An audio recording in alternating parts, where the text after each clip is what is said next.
What is Hypercycle? Hypercycle enables AI systems to communicate and collaborate efficiently. Currently, this process is slow and costly. Hypercycle improves this by offering a secure global connection system with verifiable identities without depending on centralized parties.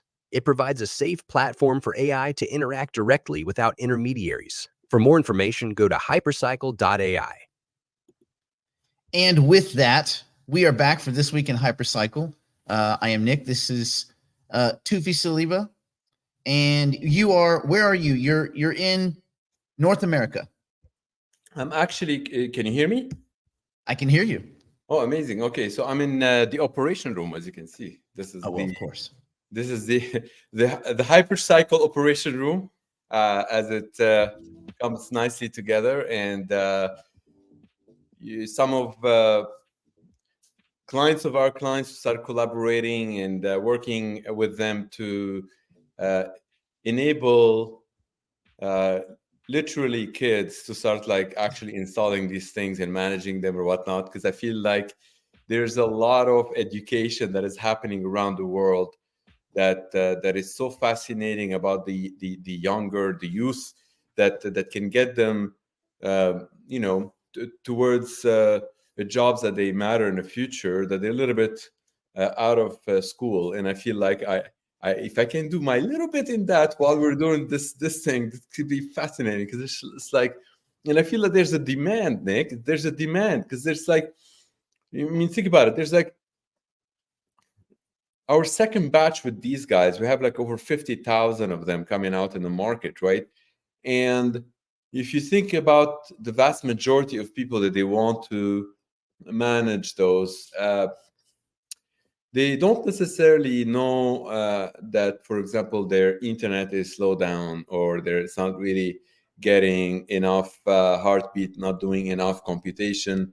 And however, when you talk to like a 12-year-old who knows how to do like an SSH to a machine and build an actual notification that sends them SMS, to send them like a message telling them that like machine 528 is not doing very well, then they're able to forward that message to whoever is running it, or telling them, hey, you may want to check what's wrong with your internet, or something like that. So it's just something that if somebody wants to do this, and if this machine is making you, let's say, $200 a month, and some kid would send you messages showing you how it can make you 250, and that kid will then charge you $10 a month. I think you probably pay for it, and that kid would be happy. If I made $200 a month as a kid, by plugging things in, that's all I would do, is go around and find empty light sockets and internet and just plug stuff in. Right. Yeah, but like, no, but I'm really seeing it's like from those that they're installing into their homes, basements, whatnot, the vast majority of people, they don't necessarily have the ability to optimize this thing. And if they were to outsource for $10 a month some stuff in it that can increase the amount of like revenue this thing generates, chances are they would go for it. And many of my friends, they happen to be doing things that they can help a lot of youth into a lot of education. One of them, he's got like 700 children signed up to his program. Other one has got his wife. She's heading one of the largest organization in the world towards like the youth, which you know very well. Alexandre's wife she's the president of YMCA Global. So before we get to these guys, perhaps like the smaller groups of 750 in here and there, if they start doing cool things, I feel like I feel good about it, because I feel like they're partaking in managing AI or AI machines or whatnot, which is likely to be, not necessarily likely. I think it's a necessity. It's going to be that in the future. If you don't know how to manage AI, in 10 years, if you don't know how to manage AI agents, you're probably not going to have a job. Well, you may not have a job anyway, but you'll either not have a job and be benefiting from AI, or not have a job and have been obsoleted by AI. So you won't have a, it's like everybody will participate whether they want to or not. Everybody will be put in. Right. Whether you're being pushed by a wave of new technology and obsoleted, or whether you're part of the wave. Absolutely. You got it. Yeah. And I think enabling the youth to learn these things, whether objectively speaking, I always try to make it seem that although I am convinced with 100% certainty the future that you've outlined is coming, whether they like it or not. But objectively speaking, if I were to speak in an environment that they are not going to be convinced that that is the future, I'm still able to tell them whether I'm right or wrong. This is still going to be good for the youth to learn those things, because they're going to have jobs somehow, as opposed to learning skills that they teach them in schools that already any AI agent can do those skills, these things better than them. So it's like, so it's I think it's yeah. So that's when you ask where I am, that's what I thought, that I kind of make them look cool as well while I'm here, and it would be nice to partake in this. So with this week in Hypercycle, this particular week, you and I talked yesterday, and we thought, and you specifically thought, there's a lot of questions in the community about what's coming. Compute is on the very close horizon, and a lot of people are asking questions. So you wanted to break some of those things down for people. Yes. What do we got? So many people, they're asking questions of how our clients, when they're deploying, like most people in the community, they already understand the value proposition of Hypercycle, and that's why they're pretty much like part of it. But they want to know the actual details of how that crawling is happening on a client side. And when they ask those questions, and we talk to some of our clients. Now, we cannot ask any client how what you're doing with your business, but one of them, which you all know, we're trying to invest in the entire 45% of, which is the HyperPG. We've got huge visibility. We've provided many of our engineers, so we've got a lot of information there, and we know with 100% certainty that if we share this information, it's not going to hurt HyperPG. If anything, is going to enable many to do things in a similar way, or maybe better. And the reason why it's not going to hurt HyperPG, because we're swimming or we're fishing in this ocean of like AI computation. And if their HyperPG is like, let's say, on the Atlantic Ocean in Brazil, and someone learns the same methods from them and they want to do it in Portugal, what's the likelihood that they're going to go after the same fish? And it's like next to nothing, right? So it's like that. There's so many AI running that they would need what HyperPG provides immediately today, and that's what I'm going to talk about, because I feel like that's a very good. It's basically guaranteed savings. So if you're running an AI company today, and you're spending, let's say, $100,000 plus, and we can talk about why that number. If somebody comes to you and says, guaranteed savings, not a maybe, guaranteed 20% this year, that scales up to 40% next year, and it's effectively they're giving you a rebate on your thing, chances are you're going to say yes to it. There's always the exception that you're not going to say yes to it if your client is like the Department of Defense. You're running AI compute, and then you have like a lot of restrictions, and then you cannot give any of this stuff, which at that point you could become a beneficiary from having your AI to be like on the learning side, but we can talk about this later. But right now, for this product that HyperPG has been leveraging. I'm going to walk through it. And we started working on a document. Perhaps I can share my screen quick here. So Yeah. quick. Okay. So full disclosure here, this document that I'm going to share is not fully baked yet. Okay, so it's still a draft. We're just checking the temperature. Right, and you can see, you will be able to see some of the comments that some of the team members started putting on it or whatnot. You can see that? We can see it. All right.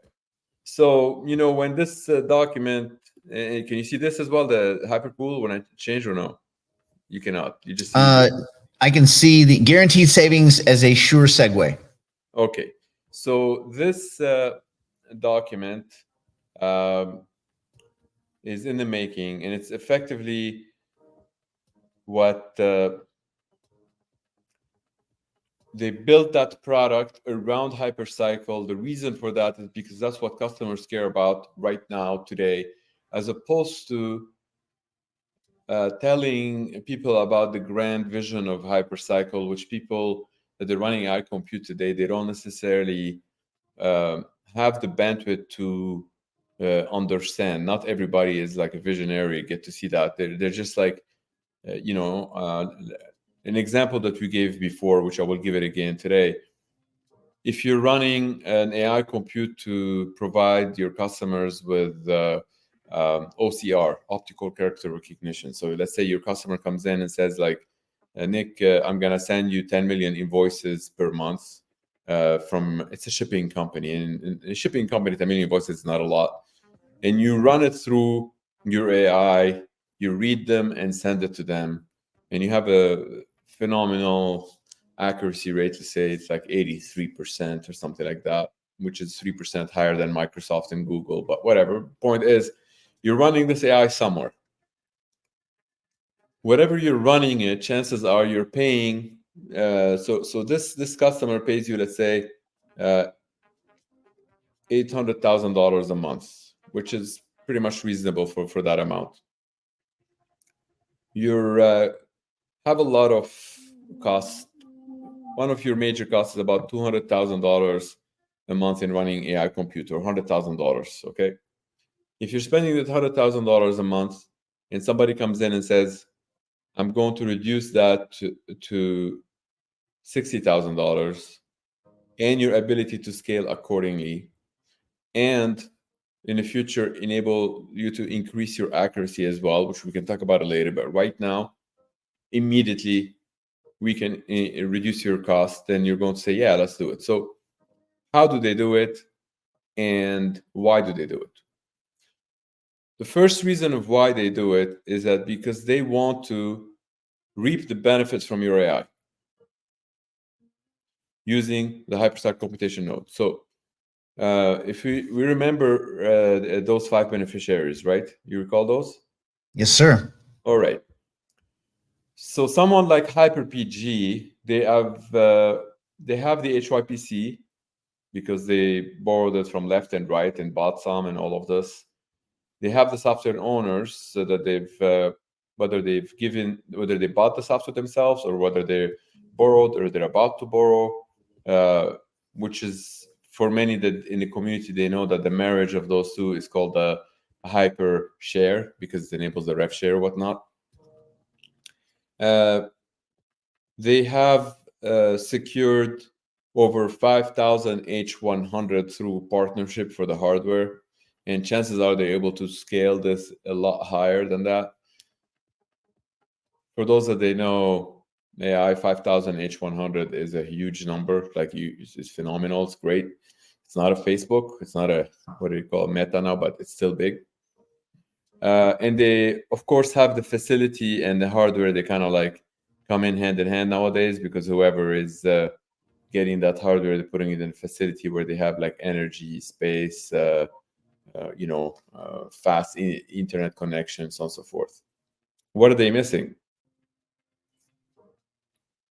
They're missing AI royalties. Like, where did they bring AI? Which AI? Like, how are they going to make money? Just like running these things and just so. imagine they come to you and they can say like, hey, you're running this OCR, optical character recognition. You spend $100,000 a month. Chances are you're not going to move from wherever you are to anywhere else. Because I'm comfortable. I'm already embedded. Yeah. You're already with AWS. You're happy with them. And many data centers, they're pretty much come and knock on your door every day, say, move to my data center is better than AWS. And then you contact your CTO and tell them, like, can you look into it? The CTO will have like one phenomenal engineer who would look into it. And almost every single time you have a reason why you don't want to move. Even if they provide you with all the securities and everything else, would be like, but there's something missing. And that's why AWS, you end up staying with AWS. And even if nothing is missing, here's the cool thing. If nothing is missing, the reason why you're still stuck with AWS, because they got you on a contract for, let's say, 2 years, 3 years, and that you still have 18 months, that the penalty is so Right. big to break out of that contract, okay? So that's the reality of folks that are running AI compute. Chances are, if HyperPG is going to come and approach Nick and say, like, you got to move, the same thing is going to happen. Nick's going to be like, I don't have the time to talk to you about moving right now. We're not going to move. But if somebody comes in and says, like, you can stay where you are, and I'm going to give you 20 to 40% savings, then you're probably listening a lot more, right? And effectively, that's what they do. And you'd be like, well, why are you giving me $40,000? Well, you'd be like, well, you have all of those modules, or you want to call them like AI services, that they're part of that huge AI engine that you're running that has the OCR. Each and every one of those is doing some sort of computation. So one of them, let's say, I use that example as let's reading Korean. You see the Korean flag here, Yeah. right? And it's like, if this is one out of like few hundred module into your engine, or call it AI services, this is capable of reading Korean really well. When you send it PDF, it sends you like a JSON, okay? Or you send it to JPEG and then sends you JSON. But currently, it's confined within your software. But if this is available in the Internet of AI, chances are somebody in, somewhere else in the world, they might use it to read Korean. And are they going to compete with you? Well, come on. I mean, the likelihood for them to be doing invoice processing for shipping company and go and call your customers and say, come to us because now we have the Korean, is very, very, very, very, very, very low. But if that is available on the Internet of AI, every time somebody is going to utilize it, who makes the money? Not you anymore, HyperPG. Okay? So do they run it on your computers? And the answer is no, not at all. Of course not. Otherwise, your bill is going to go up. No way. So the way they do it here in this document, which when it's finished, I'm happy to share with you, and it's still basically a draft, which describes like how they actually, the deployers, we were calling them. And the reason why we gave them a different name than a customer of ours, because the deployer doesn't necessarily have to be the client. It could be someone else. The deployer could be somebody that comes in and use the client's things because they want to be the beneficiaries of all five, let's say. Okay, so if in some cases they are also the client, then that's great. And here's what they do. They come in, they say, hey, HyperPG, we're gonna pay you 10% upfront for all of like those tokens, 15% of the cost of the software, 5%, whatever that amount is, whatever they agree with. They give them that money in advance. They take $80 million worth of HYPC, whatnot, and they go and start deploying one client at a time, because what they're offering these clients is that 20% savings, let's say, or 40%. So now, but by doing that, they have all five. So the way they calculate, let's say, somebody who spends $100,000 in AI compute, the likelihood for that one to be making some money out of this is very high. Otherwise, why would they be spending $100,000 a month? Like, they're not doing it for shits and giggles. They really care about that AI. In this example that we said that Nick is running an OCR, he receives $800,000 a month. Okay, he's got, of course, many other costs, but that $100,000 bill is being reduced. That's fantastic. Now HyperPG has those components available in the Internet of AI because HyperPG believes that within 6 to 8 months from the time it deployed that, it will be making about $400,000 in the Internet of AI from your software on average. So now, if we were to run the math, okay, well, if they're paying $100,000 to source the HYPC per month, let's say, they're paying $20,000 to source the software because they don't want to buy software. They're borrowing a bunch of, and then they're paying $40,000 for the AI royalties. Remember how we said it starts with $20,000, it goes back up to $40,000 in a year. So that's their cost to get these things. Then they have to pay extra to get like the hardware facility. So let's say the hardware facility is going to cost them as much as it's costing you, let's say, somewhere else. Let's say that that's the case. Let's say they're doing it also on AWS next to you, and they're spending $100,000. You add them all together, and if their calculation works really well, that's the average is going to make the $400,000 a month, well, that's a very good business, right? They're spending $200,000 every month, getting $400,000, and chances are, the more they grow, the more they spend, the more they're going to grow, because the more they're going to get. It's just economy of scale at that point. Right. Now, somebody might say, but what if they don't get enough demand into this thing? Okay, yeah, it's a very valid question. They may not get enough, so they might lose. Like any business, you might lose.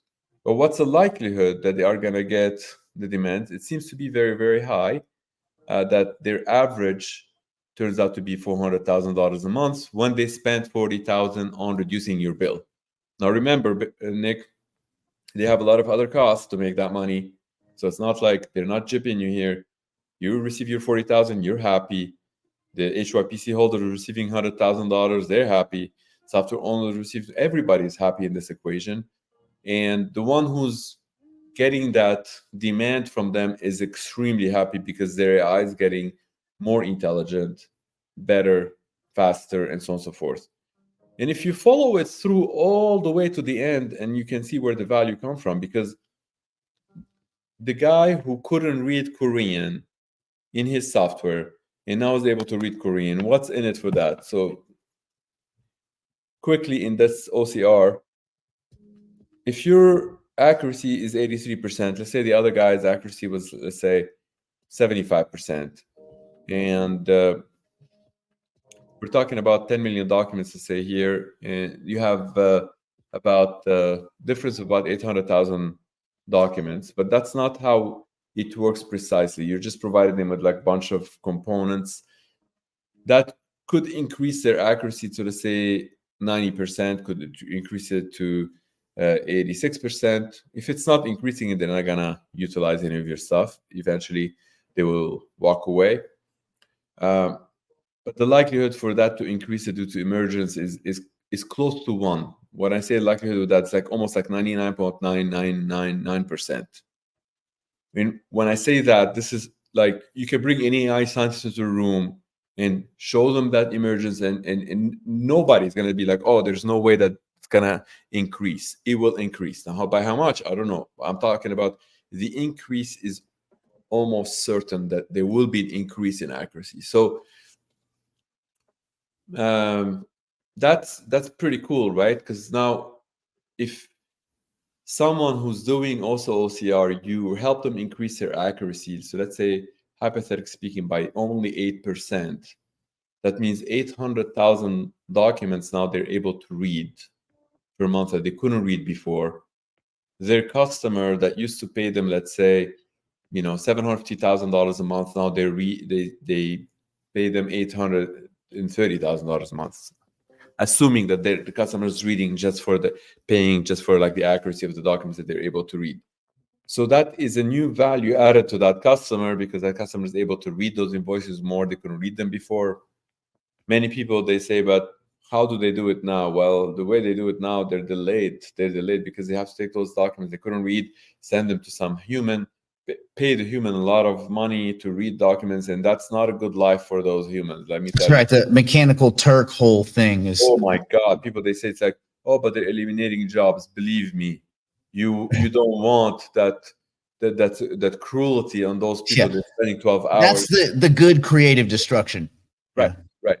So instead, those people, they could be doing some other jobs, and then that AI is reducing that suffering of those poor people. Truly, I say truly, and they can be free to go and do some other kind of things. And at the same time, the speeding is huge value to this planet. Like, instead of waiting 3-4 months to get those invoices read, that you can do, like, you can get them done like right away. And sometimes reading them right away can change a lot of people's lives. Sometimes those invoices, they're stuck, that they're not being processed unless it's actually verified by that, because you have people, they're reading them, and you're doing the reason why they hired you to begin with, because they want to comply with some audit or whatnot. They're going to do cross-matching, they're going to do all kind of stuff.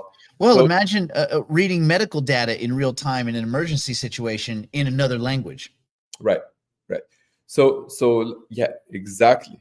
So there's so many cool things that like this AI will add into the equation, and I really think that this is where the net value, where it comes from, and the reason why I would like, and I thank you for focusing this. I asked you, I think yesterday or the day before, if we can focus this week on Hypercycle on this. And I'm glad we did that, because that question is very valid to many. But in the same time, I want to go through some details, because sometimes people, they miss some of the details. They think it's just it's an easy thing or whatnot. It's not. Everything is hard, but the results are really good. If somebody wants to be a deployer, Nick, how do they become deployer? They just like raise a flag, they're saying I'm deployer. Well, it's actually very hard work to be a deployer. A deployer, not only that you're going to work with the customers that they're running currently OCR and try to implement it there and get it going as fast as possible, you're also losing a lot of money if you don't. How? Remember, those deployers, they already spent 10%. You remember when people that they've partaken in EDP? Where's that coming from? Like, these guys, they're not sitting and saying, like, well, we can pay that, and then someday in the future, undetermined, we'll make money. They want this to be plugged in as quickly as possible. They want the tilling more than anybody. They want this AI compute to start really getting there and start getting the money. When I say they want to make $400,000 a month, they really want to do that, because otherwise it's going to be a loss, right? And if they are at loss, does that mean that our clients are at loss? Well, the answer is like no, because like those are different deployers. They can have different deployers in the future, but that's not a good business. We all want those deployers to actually make shitloads of money, because they're gonna come back for more, and their clients that are running OCR. And here's the cool thing, Nick. Their clients, as stated it here, they aren't obliged to basically stick with that for life. They can decide to. So if you're running OCR and you notice somebody's going to start reaping the benefits from your OCR, does that mean they restrict you from doing what they're doing? The answer is no. If you find out that it works very well for them, you can start doing it too. And if you start doing it too, you just buy a Hypercycle computation node, you buy the tokens, or you borrow them, or whatever you do. Exactly what the deployer is doing. You have to come up with that 10% if you want to borrow them, okay? Or 10% per year, or you have to buy them. But you're not going to do that unless you know that they're making money out of your software. And and that's why we really want these guys to be successful, because again, it's a ripple effect on all of that success. So we don't want to wait too long for that. So now someone might ask a question, but hold on a second. Tupi, you said that they can wait until these guys have done well, then they can go and do it. How is that good for these guys? Well, it's actually still really good for these guys, because these guys are not really taking just one single AI. That's A. There's so many AIs out there that they're gonna make it available. B, and here's the punchline, Nick, that many people in this community, they kind of heard it and they're gonna hear it again now. I'm going to give this time an example of what is this business resemble, and people, when they relate with that example, they're able to understand it. So it might seem that I repeated what I have just said, so I apologize, but please bear with me. Let's say you have a favorite burger place in this world. It's called like Burger King, and you decide to or Shake Shack, right? And you decide to go to the guys that they run that spice room, because there's one room that are making the spices for the entire nation or entire globe or entire continent or whatnot. That spice room is going to cost a lot of money to operate. People that come in, work, electricity, rent, all kind of stuff, right? So let's say that spice room costs $10 million a year, or $1 million a year, whatever that number is. 10 million a year is a very good number. 1 million a year is also a very good number in this content. So you come in and say, like, I'm going to give you $2 million a year, and next year I'll give you $4 million if you let me build a spice room right next to your spice room, and a chef from my side who's going to come in and observe every single thing that you're doing in that spice room without disturbing anybody. Like, come in very nicely, quickly. And why do I do this? Because that spice room that I installed next to yours is going to make exactly your spices and gonna sell it in Walgreens, Save-On, any grocery store in the world.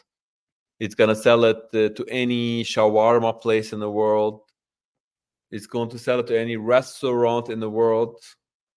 It is, if you want even further assurance that it's not going to sell it to your competitors, more than happy to give you that as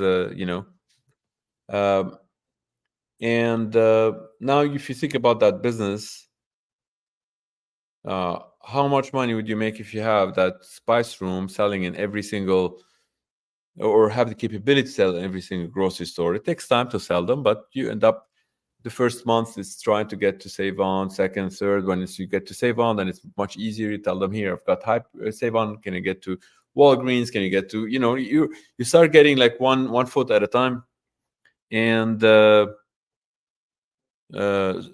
you've established that relationship. You're selling them spices, right?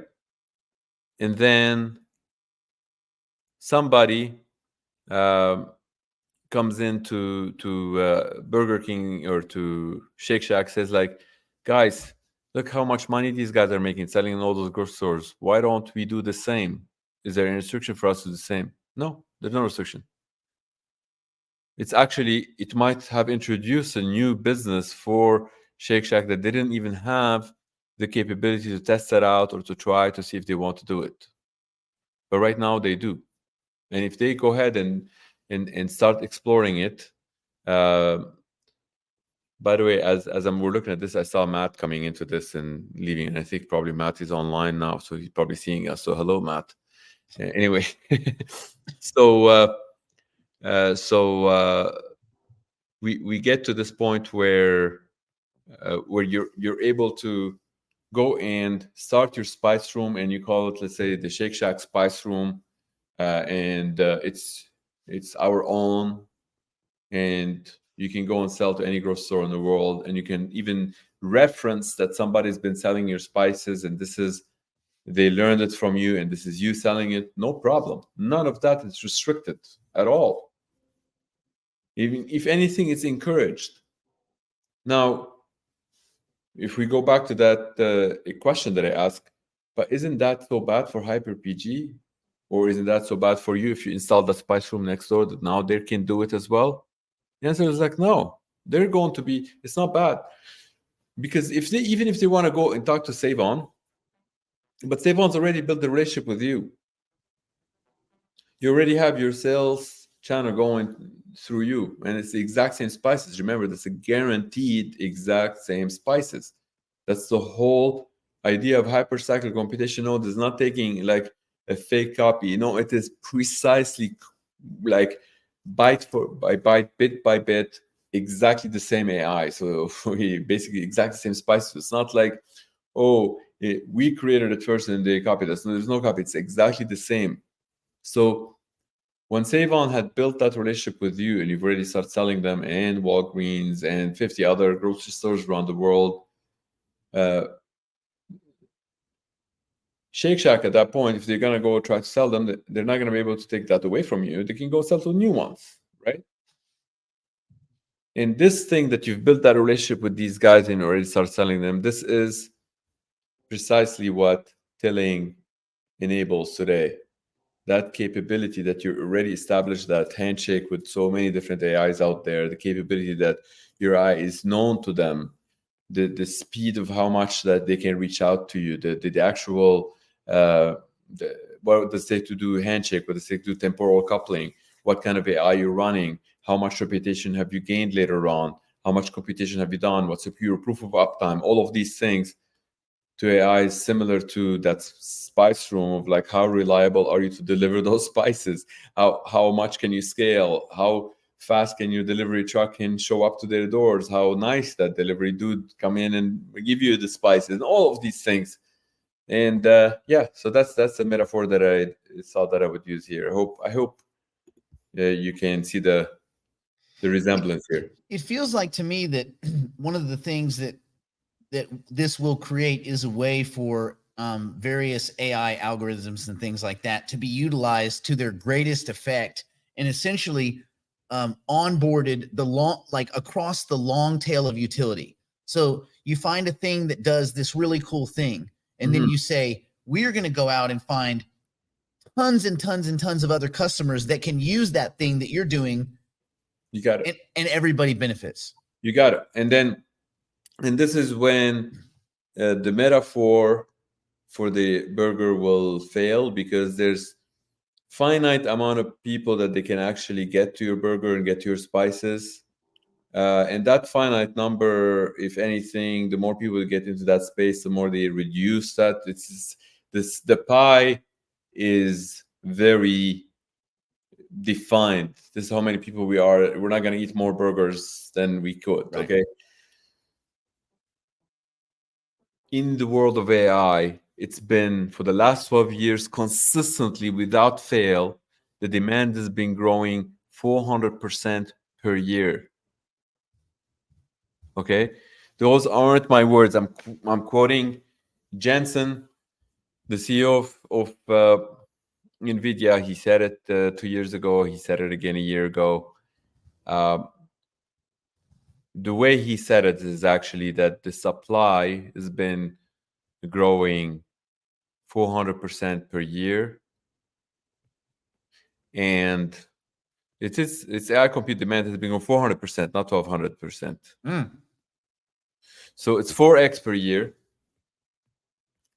and while it's growing, the supply is going 400% per year, but the demand's been exceeding it every single year. So if the demand is higher than that supply, we don't know how much exactly, but we do know that the supply has been growing at 400% per year and demand's been exceeding it. So if you were to do the math on that, that's like in 10 years, it's basically 1 million times. In 11 years, it's 4 million times. So a pretty good return on investment if you're selling picks and shovels into that. 16 million times, right? And this has been the case for the last 12 years. That's a fact. That's not an opinion. Is there anyone that says that in the next 12 years, it's going to slow down at some point? Is going to be less or is going to be more? What do you think? Even if it is going to be the same, 400% per year, the likelihood for you to sell those spices is only going to be higher by 400% year after year. So it's entering that space from that angle alone is huge. Getting the good AI, or whatever good means, that there's more demand on it to be available for many other AIs is only going to grow even more exponentially, because now it's machines talking to other machines. So it's very hard to imagine how fast that growth is going to happen, because it is exponential. It's unlikely that we're going to go backwards from here. Correct. It's kind of like a gravity, like if you actually throw the ball from here to here, as it's falling, it's not actually going at a constant speed. The way it goes from here to here, it's not as fast as from here to here. It keeps accelerating. And that acceleration is 9.8, depending where you live. It could be 9.6 to 10. Anyway, that's the G-force, right? So AI demand has been growing exponentially. So it's not going to be 400% per year. It's going to be higher than 400%. I'm willing to bet my life on it, because it's like it's been consistently going in that direction. It's going to be going higher, and it's not going to slow down. It's going to continue going indefinitely. And I really think that we are extremely excited to enable the remains of Homo sapien to partake in that ownership and creation and all of the cool things to come. So it's very, very hard to predict what the future is going to be like in that exponential things, especially when there's a lot of conversions. And when I say it's very hard, I'm actually being generous to any Homo sapien. If anybody predicts what's going to happen, the likelihood of that person, doesn't matter how smart that person is, and say, oh, well, that's an AI scientist saying this, AI scientist saying that, the likelihood for that person to be wrong is over like 99% of how that AI is going to ship it. But we know certain things with 100% certainty, is that growth has been going for the last 12 years. We know that there is no signs of it to slow down. Those are things we know. And given that, then we should enable those that they care about the future to partake in its creation and partake in its in that innovation and that new economy. So yeah, that's my weekend. This week in Hypercycle, and there's of course there's a lot of details that we've been working on that we would love to share in the near future. A lot of new partnerships to announce. Phenomenal partnership. If you see what people are building in AI and what they're coming to us with some partnership, you'd be super amazed. And we're looking forward to share with our community as it gets towards manifestation. But yeah, it's super exciting time. Well, are you going to be in the? Are you going to Panama? I don't know for sure yet, Nick, because it's like for me, I am scheduled to be speaking there, and I am speaking in a few other events after that. But there is so much work that we've been doing that every day that when I wake up, I feel like I have to reevaluate things and see like what matter most to Hypercycle. So yeah, so like depending how things manifest themselves tomorrow, I'll be able to know more. But if I do, it would be awesome if we can do this week in Hypercycle, perhaps like from there, which would be like halfway through the week or something, just to kind of give a quick update on how things are going there. I just feel like there's a lot of work that we're actually doing. We don't, many of those like events around, with all the respect to many people, like it's like there are a lot of